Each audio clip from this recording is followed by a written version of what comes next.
Olá, vestibulandos, estudantes que estão aí se preparando para alguma prova, para algum concurso. Um tema também clássico em história geral é o feudalismo.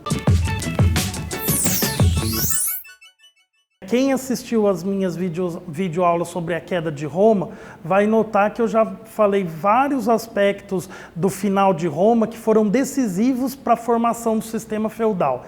Então a primeira coisa que a gente tem de ter claro é que feudalismo não durou a Idade Média inteira. A Idade Média tem 10 séculos, é do século V ao século XV. E o feudalismo demora mais tempo para se formar e passa mais tempo se transformando do que ele tem de vida. E é um processo lento e hoje muito questionado, o sistema feudal muito questionado por historiadores que vão achar esse modelo aqui de feudalismo em poucas regiões da Europa. Então, acredito que daqui a uns anos nós nem falemos mais de feudalismo para a Europa inteira, porque cada vez mais os pesquisadores circunscrevem as regiões onde nós tivemos esse feudalismo típico. E o que eu quero dizer com típico? Essa definição aqui. Então, o processo foi lento porque nós temos a combinação de aspectos que eram romanos com aspectos que eram germânicos. Lembrando, Roma caiu a partir de uma série de problemas que começam com a crise do escravismo. A origem da crise do escravismo, paz romano. Mas no final do século III para diante, nós tivemos várias tentativas dos imperadores romanos de recuperarem a estrutura do império. E muitas dessas tentativas resultaram em elementos que nós vamos ver aqui no feudalismo. Por exemplo, a questão do colonato. A lei do colonato, estabelecida pelo imperador Constantino, procurava fixar os trabalhadores à terra. Os servos, que são a mão de obra básica do feudo, eram fixados à terra. Outro aspecto, as vilas. Quando as cidades romanas começam a ficar perigosas, porque as invasões bárbaras são constantes e o exército romano está desestruturado, nós vamos ter a criação de grandes propriedades rurais fortificadas. Vila aqui não significa pequena cidade. Vila aqui significa grande propriedade rural fortificada. O feudo o que é? Uma grande propriedade rural fortificada. Então, de Roma, a gente já tem dois aspectos que são muito importantes na estruturação do feudalismo. Não são dois aspectos da Roma esplendorosa, mas são dois aspectos da crise de Roma que vão se enraizando. A clientela, a relação de dependência entre membros de estamentos sociais diferentes. A clientela era típica de Roma, a dependência de patrícios, de plebeus, aliás, com relação a patrícios. Quanto mais dependentes esses patrícios tinham, mais poder eles tinham.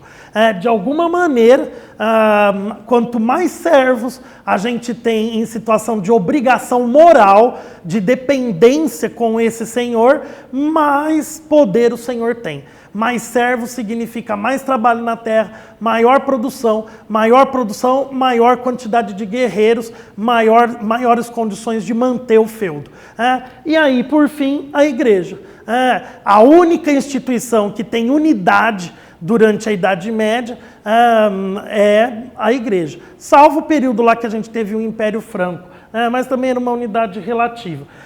Agora, do mundo germânico, o que a gente tem? Economia de subsistência, chamada por alguns de economia natural. O que significa isso? Não se produz para troca.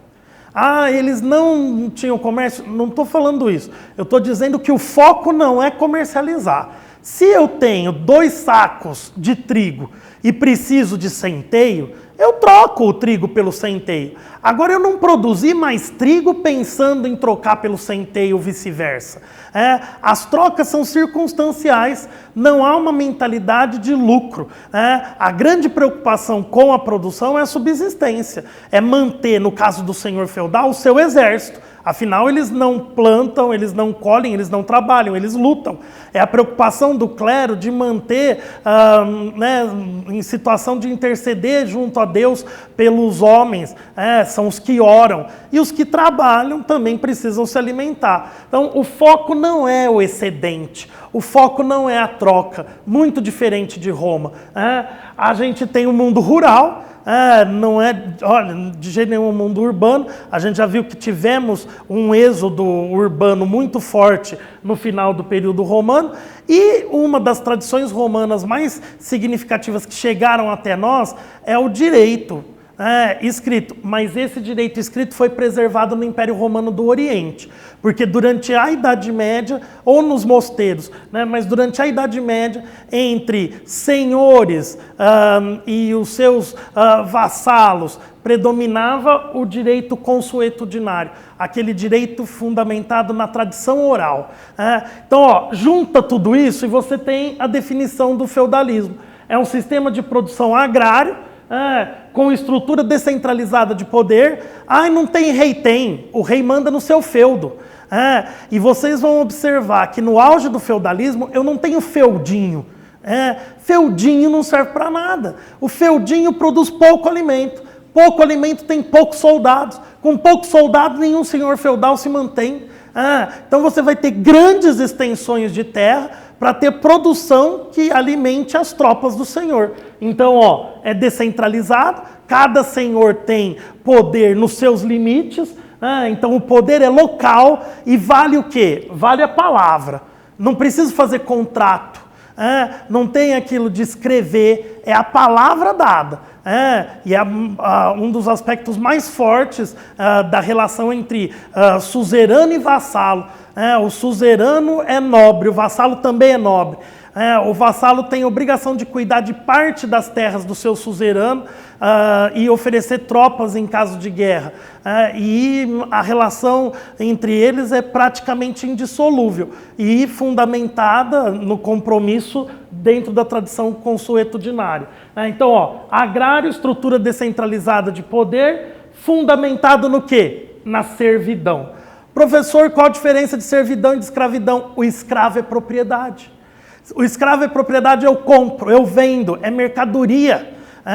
Juridicamente ele é mercadoria. Então, em sistemas econômicos em que o comércio é muito importante, eu tenho escravidão. Roma antiga, Grécia antiga, o período do mercantilismo, com a implantação do escravismo africano aqui no Brasil, por exemplo.